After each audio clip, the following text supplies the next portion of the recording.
This is In Studio. I'm Jay Daniels. Recently, I had the great pleasure of interviewing internationally renowned vocalist and Decca recording artist Madeleine Peyroux.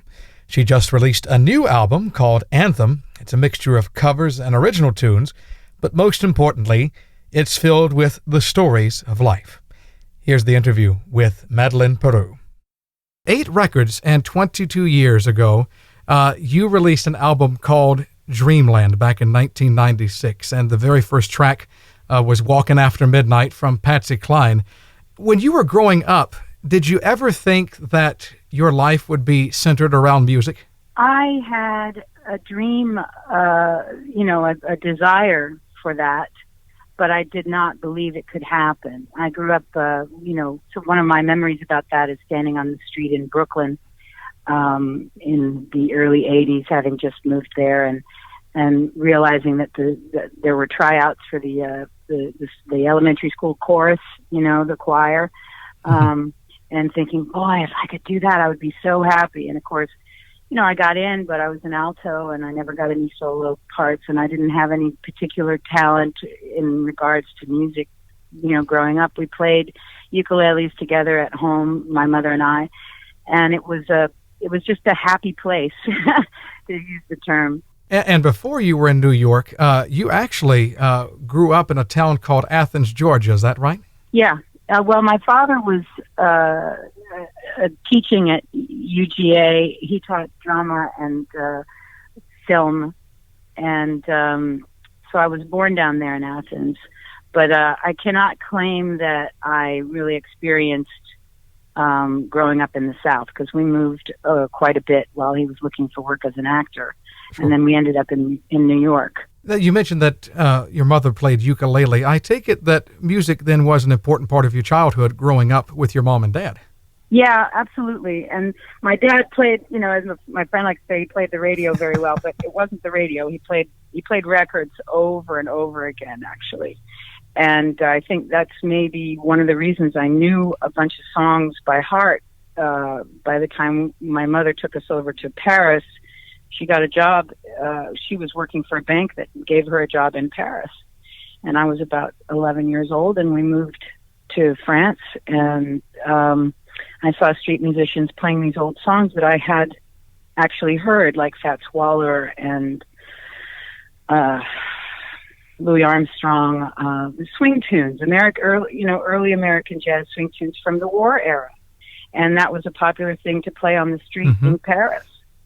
Late 80s, early 90s when we went over there. And so I remember walking up to one of the guys that I saw playing, and I talked to him, and he was from New York, and I said, so maybe I could tell you, I think you sang the wrong lyrics. And he was really impressed. And so I started following them around and passing the hat for them, and eventually got them to let me sing a song, so that was, it was all serendipity, really, because had I stayed in New York City, I don't think I could have ever been given that opportunity to learn music. How old were you when that came? When I went over there to France, you mean? About 15. So you're at the age of 15, you start performing in France, and now here we are, you've released 8 records over the past 22 years. I was talking with a friend of mine who's also an avid lover of your music, and the question that he wanted to ask was, what was that moment that you would say you moved from being, I guess, for lack of better words, an unknown to someone who now has a sustained success? Well, my first record in 1996 gave me the opportunity. I was on a major label at a time, in 96 when record companies were not struggling. So a record like mine didn't have to sell in order to be supported, and the label put me out on the road and made me do interviews and kept me touring for a good year and a half, 2 years. And that changed everything, because I just had the experience of playing shows professionally for the first time, because of this lucky timing that it was with Yves Beauvais, who was a protege kind of Ahmet Ertegun, he likes to say. And he signed me to Atlantic at the time. Sure. And after that record, I lost my voice because the touring was something I was not prepared to handle. And, I started losing the grip on the whole thing, and I didn't make another record for quite a while. So during that time, away from recording for about 8 years, I think I finally decided, what am I going to do with my life? So, yeah, it's probably embarrassing to admit, but, I made a record and toured, and then I was like, okay, now should I grow up, or how should I grow up, But yeah, and then I started working with Larry Klein for my second record, which was Careless Love, and that was 2004. And that was, I've kind of been on the road, I think, pretty much off and on ever since then. I probably haven't grown up too much since, but yeah. Well, yeah, I think there was the story that a mom asked the kid, so what do you want to do when you grow up? And he says, well, when I grow up, I want to be a musician. And she said, son, you can't do both of those things. But I still remember, I don't know who it was, but several years ago, someone had said to me, they said, you need to check out this lady, and she sounds a lot like Billie Holiday. And they said, you'll be very impressed with her music. So the album that I went to check out was that release, Careless Love, which, of course, relates back to the old New Orleans jazz standard. And the first song I heard was the number one track on there was Dance Me to the End of Love by Leonard Cohen. And there's actually a good segue between your use of his work on that album and also what serves as the theme for Anthem, which, incidentally, is a Leonard Cohen composition. And I take it that his work has been a great influence upon, not only your career as a musician, but also being a person who loves this sort of music. Yes, and I didn't really discover Leonard Cohen until just before I made my first record. I think the record that I discovered was called Various Positions. It came out in the late 80s. I was playing on the street at the time in France, and I saw him doing an interview on television in France, talking about how hard it was for him to write lyrics and how many years it took, and he, he was very emotional, and these lyrics were so righteous. That was the term that was a word that meant a lot to me back then, righteous, as if that could really define this idea of what he does and what people do when they're sort of morally searching for how to be and how to live and how to discover, the human condition, how to describe it, and how to be to be gracious with it as well, how to be generous with others, and yet demanding of oneself and one's self-awareness. So it is sort of my way of searching for, an ethical philosophy, I think. The album is filled with a number of songs that speak about life and the things that come with it, all be it good and bad. There are two covers, of course, one being Leonard Cohen's Anthem, also a World War II poem called Liberté.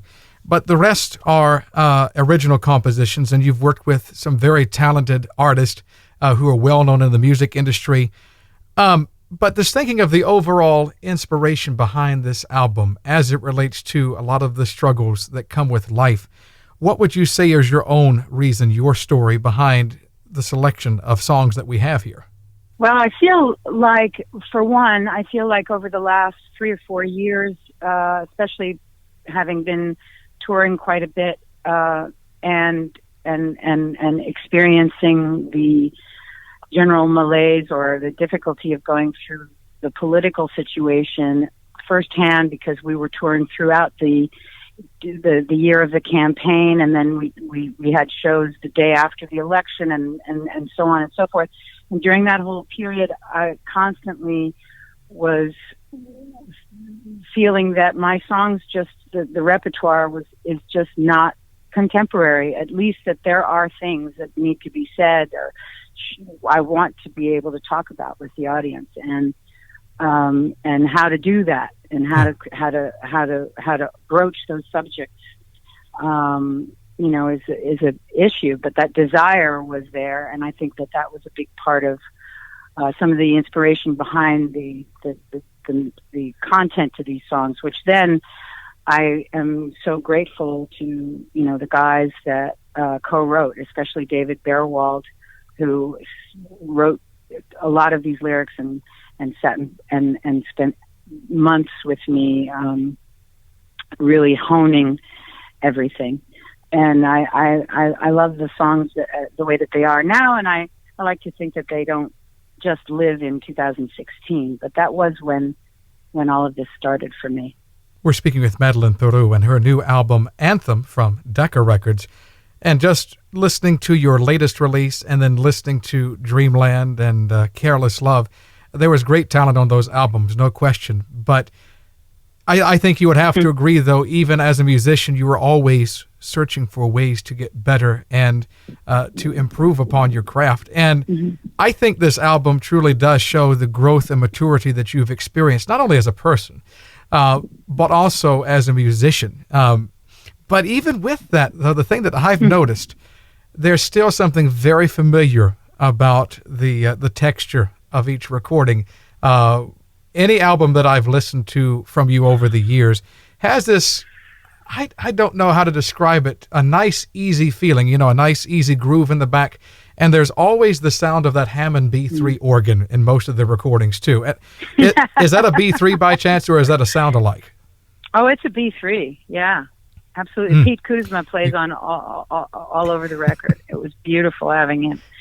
And I suppose that, I've wondered about this over the years, and people have told me that it's sort of easy listening in a way, that my style is that way. And I don't feel, easy about the music. I feel that the music has, there's a huge amount of intent, but I believe that it probably spurns from having had music be my soothing, like I said, happy place, as a kid, and that it's just such a wonderful feeling that I think I automatically fall into something comfortable when it comes to arranging and feeling out how to play a song, how to sing a song, which I usually work up something on vocals and guitar before we go in and arrange it for a larger group, for a record or whatever. So I think that might be where it's coming from. It's just a desire to feel good, And even though it does have that easy sound, there is a great deal of depth. I was listening to some of the lyrics just before we spoke here on the phone, and there are stories to be told, and stories that really come from some dark, not so dark moments of life. When people listen to this album, when they listen to Anthem and the tracks included within, what is your hope that they're going to come away with? What do you hope that they realize or understand a little bit better when they listen to this album? I think that the record is meant to be reaching out to people that have the desire to talk about these things, or that these things are things that people are already thinking about. And if it touches on subjects, or even, the greatest goal, I think, of all songwriting for me would be that the song says something that somebody else wanted to be said. But I think bottom line, that these stories are about people's real life experiences, and some of them are mine and some of them are not, but they are they're experiences that I wanted, I believe should be talked about. I could give you some examples, like Lullaby is inspired by the lonely experience it must be to be a displaced person or a refugee in the world. Party Time has to do with mental illness and drug addiction. What else? Down on Me has to do with the financial vicious circle that you can fall into if you make one mistake and you end up never being able to get back up. And I just feel like these are realities that I see around me or that I've experienced in my own life. And and that it would be great if somebody felt like we could see eye to eye on the fact that we both experience these things. And I don't know if there's any one thing that makes me feel like I've matured and grown up, even as a musician. It's that I believe that now it's okay to talk about really difficult things with a perfect stranger, because I'm always blown away by the openness and just genuine graciousness of every human being when you talk about something like that. I never meet somebody that says, well, we don't talk about that sort of thing. Ironically, for me, I had to learn that. Took a long time. So anyway, you can interrupt me anytime. Look, I'm just honored to be able to talk with you. So you talk as long as you want. You're the one on the schedule. But the thing that has struck me about your music ever since I first heard the album Careless Love, we keep going back to that. With some celebrity types, with musicians, performers, whichever category you want to think about, a lot of times we tend to think, well, they're different than we are. They're not like the rest of the world. They're up here. And I think this album, and from what you've said, continues something that you've been trying to say a lot through your records, and that is that it's good to be real and it's good to be genuine. I've always got the sense that your performances and your personality is quite real, and I think it comes through nicely in many of your tracks from over the years, and especially on this. And this is a time when people need a word of encouragement. They need to know that life is not always going to be good, but you know what? They're not the only one going through it. Not to belittle what they're going through, but I think it helps to know that, yes, we're not alone in this journey that we travel together. I just think that's one of the big struggles, is saying, well, doesn't anybody understand me? I ask that question a lot of times.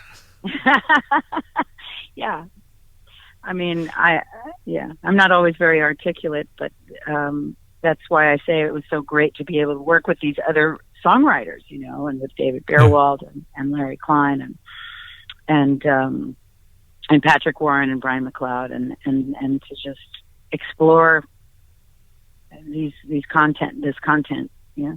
It's an honor to speak with you, and I know that you have some touring to do later this evening in California. In fact, you are in Saratoga, California right now, and you'll be traveling through San Diego, Minneapolis, Cincinnati, Chicago, back to the East Coast to New York and Washington, and then to Europe for the rest of the year. So, Madeleine Peyroux, it's an honor to speak with you, and have enjoyed listening to your music for many years, and wish you all the very best as you continue to grow and mature as an artist and also as a person.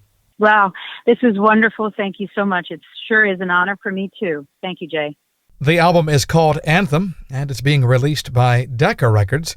You can get your copy through your preferred music vendor or stream it through iTunes and Spotify. As we mentioned, Madeleine will be making several stops along the East Coast through mid-October before heading to Europe for a multi-stop tour. For more information, visit her website, madelinepeyroux.com.